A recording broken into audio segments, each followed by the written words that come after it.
is race issues the only factor in this, or there are many other factors, including the gangs in Baltimore? Why are they so strong, and why are the police in trouble of dealing with them? Well, you have the intersection of a lot of different forces.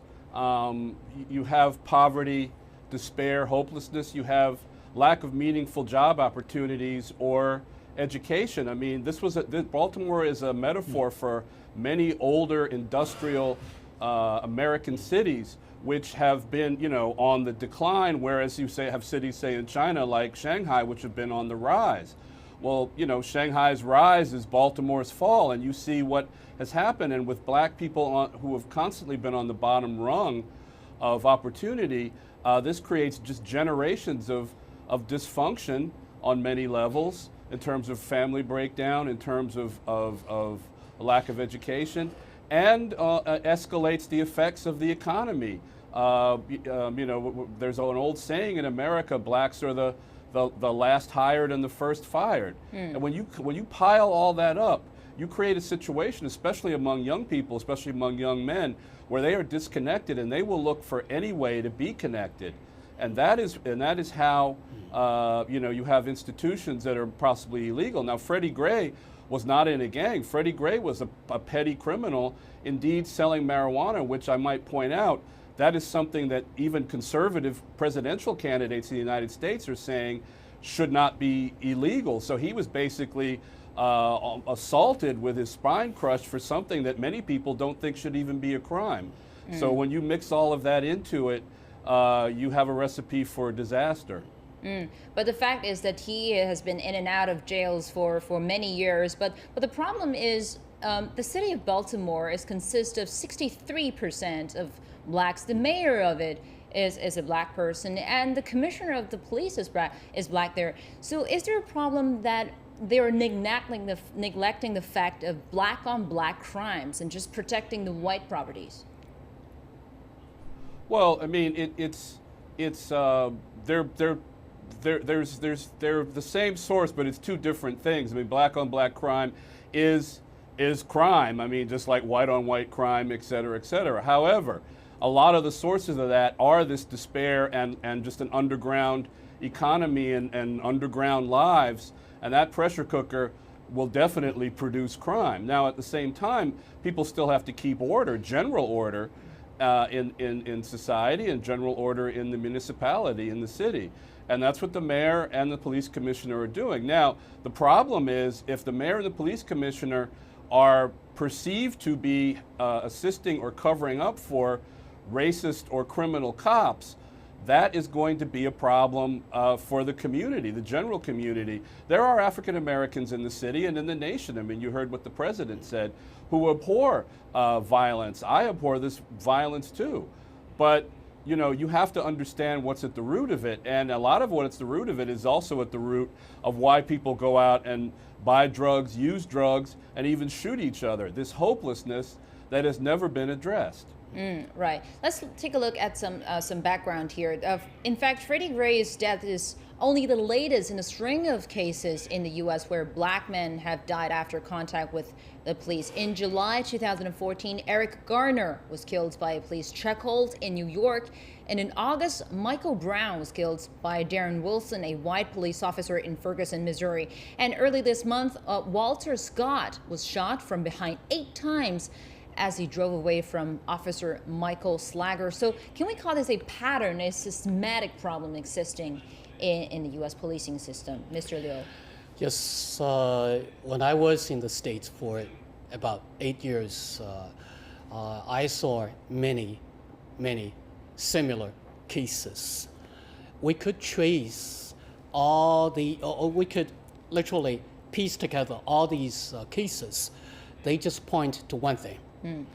That is, it is 96% involving the black people. So the racial scenario is definitely one thing we have to look at. With this systematic, or I would call it behavioral, because when I was there, I saw some police on the street, they have the kind of a tendency to overact or misuse or abuse their police duties when carrying out activities. And thirdly, we could look at it from the perspective of economic background. And when the U.S. is still finding its ways to effectively address the racial issue between the blacks and the whites, between the Caucasians and Hispanics or Asians, Africans, and so to speak.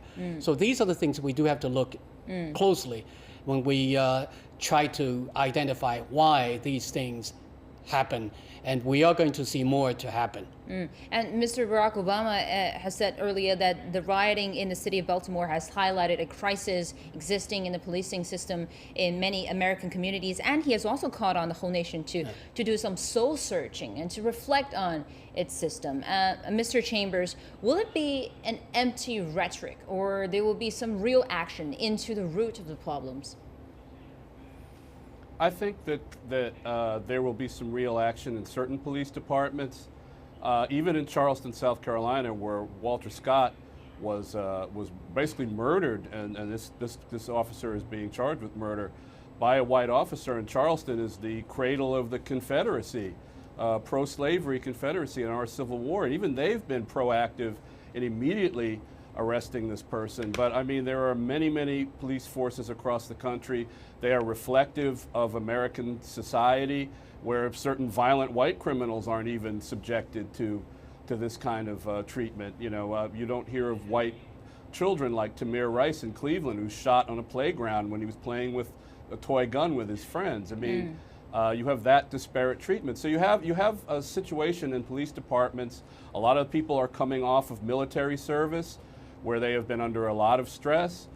Some of them might be, have racial animosities against Middle Easterners and have played that out in their military service. They come back here and are placed in the same kind of high pressure situations on the streets with people that don't look like them. There has to be more training. Mr. Chambers, I want to also bring in Mr. Richard Feller, a co-founder of Freedom Phoenix Political Action Committee, into our discussion here. What role does racial issues play in this? We know Mr. Barack Obama last month, during his march from Selma to Montgomery, and he said the race is not won yet, and the march is not done. So what does he mean by that? What he means is this, is because these things aren't separate and apart. Economic inequality and racism are sort of put together. And when they're melded together, you create a crisis of epic proportion, which is what we have in the United States today, a national crisis where black lives are seen as different from white lives. Right? And you put black lives, and you add poverty to that, and you add economic inequality to that, and you add the lack of jobs to that, and you have a situation where the racism, I would argue, to some extent, is even uniquely worse than what we saw during the Civil Rights Movement, because it's indiscriminate killing. There's, violence in the streets, and the police department can't control it, and the police department isn't working with the community. What has to happen first is a conversation, honest conversation between the powers that be and the powers in authority and the community, and not just a select community that they pick, but they need to go into the community, they need to walk the streets, find the issues, and really work on trying to fix them. If that doesn't happen, I gotta tell you, this is not the last time we're gonna see another Baltimore.